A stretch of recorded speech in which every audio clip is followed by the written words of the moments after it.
We're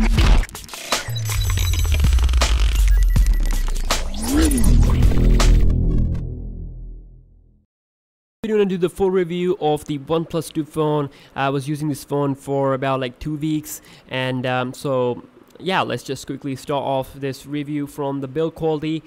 So this is using plastic on the back and metal on the side. This plastic is not an ordinary plastic. It is actually having like sandpaper type of effect and feeling. So it's really nice. They call it sandstone black back here. It is really good in terms of grip and all that. It's not gonna slip off from your hand like the iPhone 6, for example, like this. So that's pretty nice. And then also we got the metal on the sides, which also adds a little bit more premium touch. So this is sandstone back black with sandstone type of feeling, but it is plastic. It is definitely not premium at all, so keep that in mind. So we also have this boxy edgy type of design, which is pretty nice. And if we take a look at the front of the phone, it looks really similar to the OnePlus 1, because of course it has the same 5.5-inch screen size, 1080p HD resolution. Still pretty nice display, one of the best displays out there in terms of the sunlight usage. So it's even brighter than iPhone 6 in terms of the sunlight. So as you can see, on the top we got the 3.5mm headphone jack, and on the bottom we got 2 speakers. I don't really like speakers at this spot here, because when I'm playing games, kind of like block this. So I'm not sure that if most of the people have this problem, but I do face this problem while playing games a lot. Also, if we take a look at this side, we got this slider. This is basically the slider for the notification, and that's pretty nice, because if you are a businessman, if you have to deal with a lot of meeting and all that, you don't need to unlock your phone in order to make your phone silent. So you just have to move the slider up like this, and it's gonna say no interruptions or alarm only. You can also have it on in the middle. If you have it on the middle, it's gonna say priority interruptions only. That's also good. Or you can have it on below here, so it says all notifications. So that's pretty nice, and that's a neat addition to the design. And also on this side we got the volume rocker and the power key on the same side, so pretty nice. You don't have to press this side in order to find volume and buttons and all that. And also this time we have a fingerprint scanner built here. This is not a home button. This is actually a touch button, which has a lot of problem in terms of lagging. What I have seen, it lags like hell. I don't know if it's because of the phone problem or the software, but it is having lagging issues, and I have read on different websites including TechRadar, and you know that it has this problem with the home key. And definitely specs wise, it is a beast phone. It has Qualcomm Snapdragon 810 chipset, 4 gigs of RAM. I'll do a gaming video that's also uploaded on my channel. You can check it out right now. So this is a beast CPU with Adreno 430 GPU. It is blazingly fast. Of course, in the gaming and all that, a lot of people were asking me if it has a heating issues or not. It doesn't have that much of a heating issue as compared to the phones that have like 2 GHz clock speed, Xperia Z3 Plus. This is the optimized Snapdragon 810. They have downclocked this processor clock speed from 2 GHz to all the way down to 1.56 GHz. But despite doing that, this sometimes does heat up, but not that much. So I was recording a 4K video for about like 5 minutes, and the temperature was still pretty normal. Only slight heating was there. That was pretty normal with all the phones. So not like a major issue with the heat up that I have seen.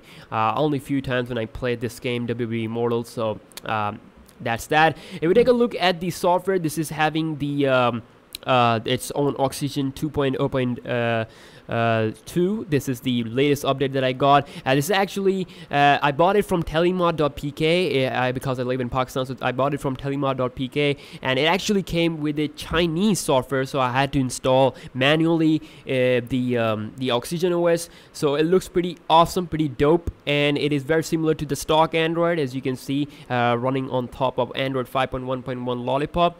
You can see really nice similar the tiles here and all that, quick shortcuts, notification center.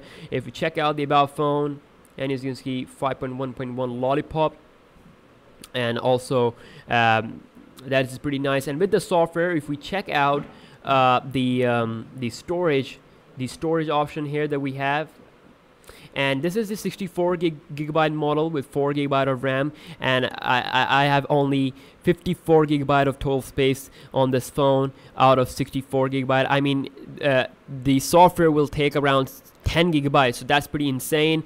But I think that 54 gigabyte is also pretty damn big memory. You're not gonna have any problem with that.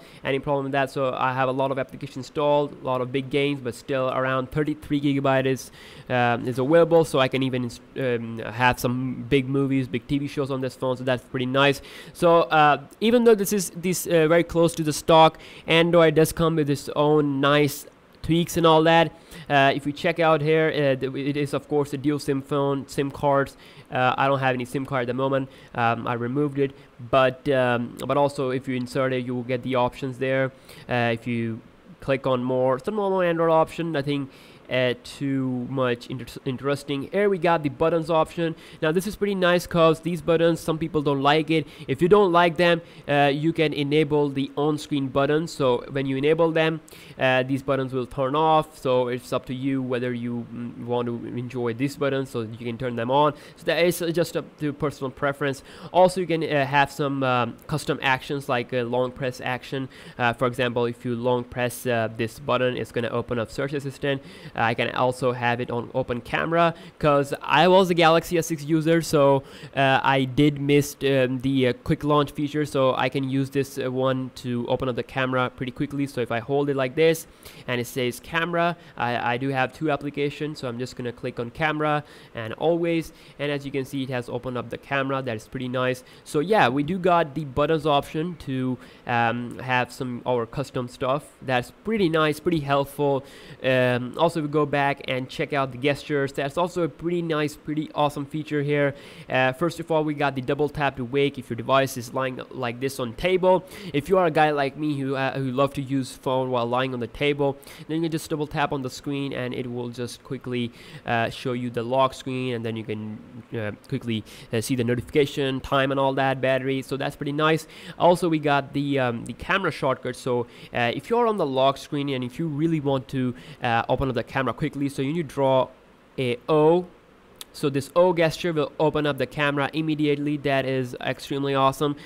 Same stuff is here. You can also use this to open up to toggle flashlight, also music control if you swipe with 2 fingers. I have unticked this feature because I'm just afraid that it's gonna just start you know, playing sound when I'm in front of in class or anything like that. So accidentally, if I do like this, so it happened to me accidentally when I was talking to my friend and then swipe the fingers like this accidentally, and just played the music. So yeah, that's that. If I go back and show you just a little bit more features that we get with the display here. Some normal options going back, sound and notifications, storage, battery.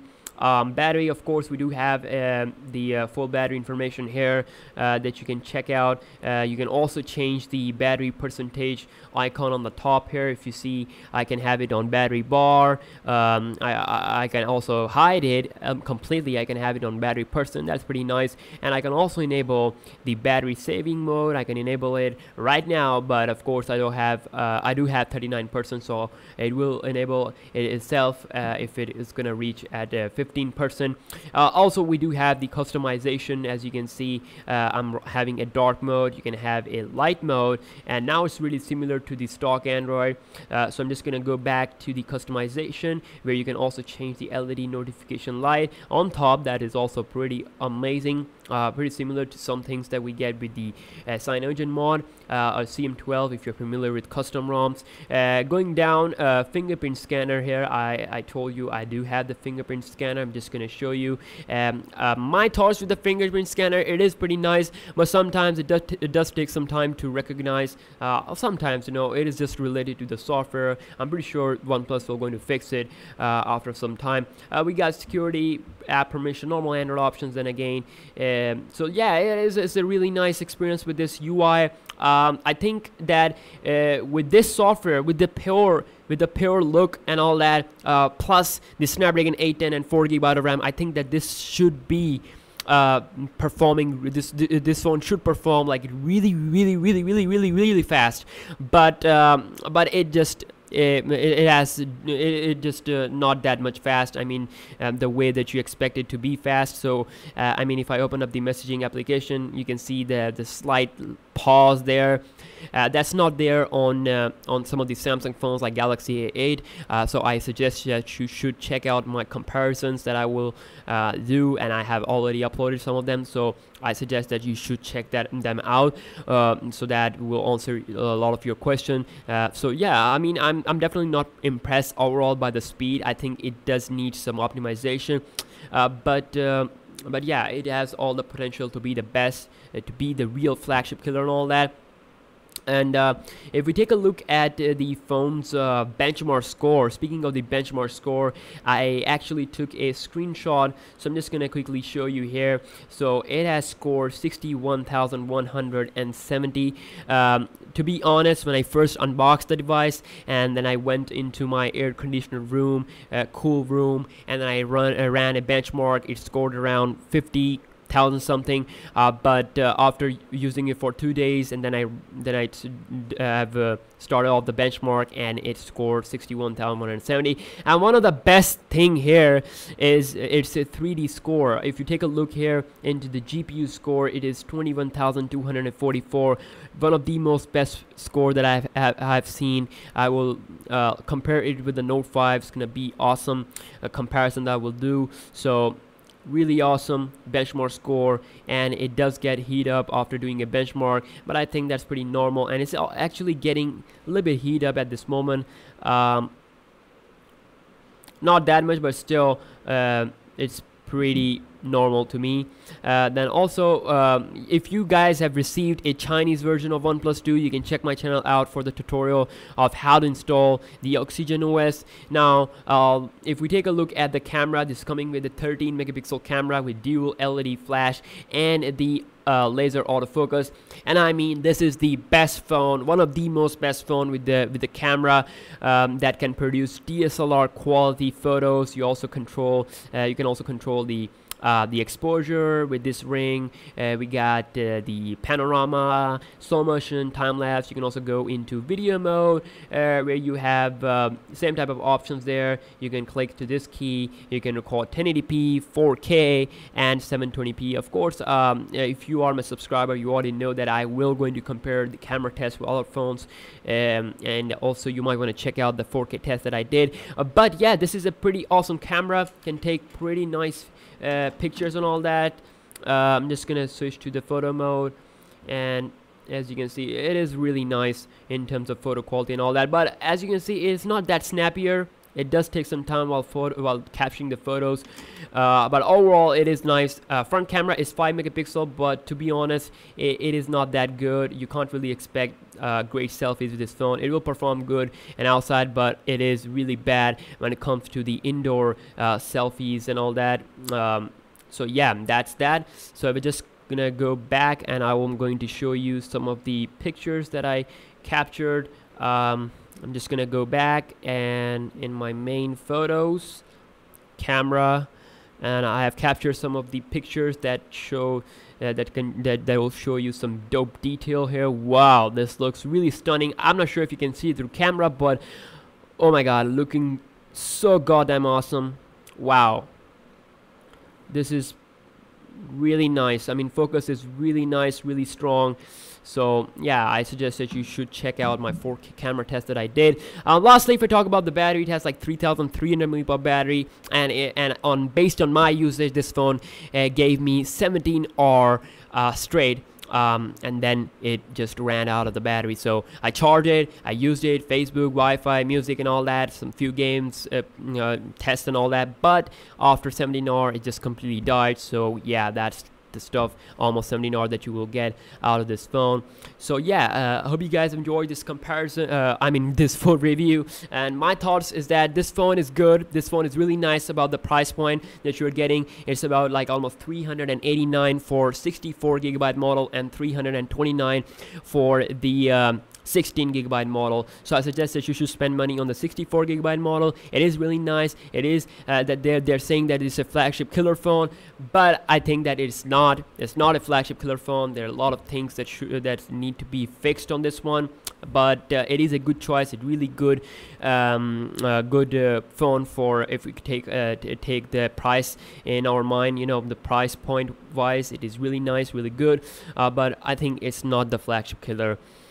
So yeah, I'll make more videos, more and more videos. I will get in more detail, in more depth with this phone. So make sure you subscribe to my channel. If you have any questions, do comment down below. I'll answer them, and I'll see you guys in the next one. Peace out.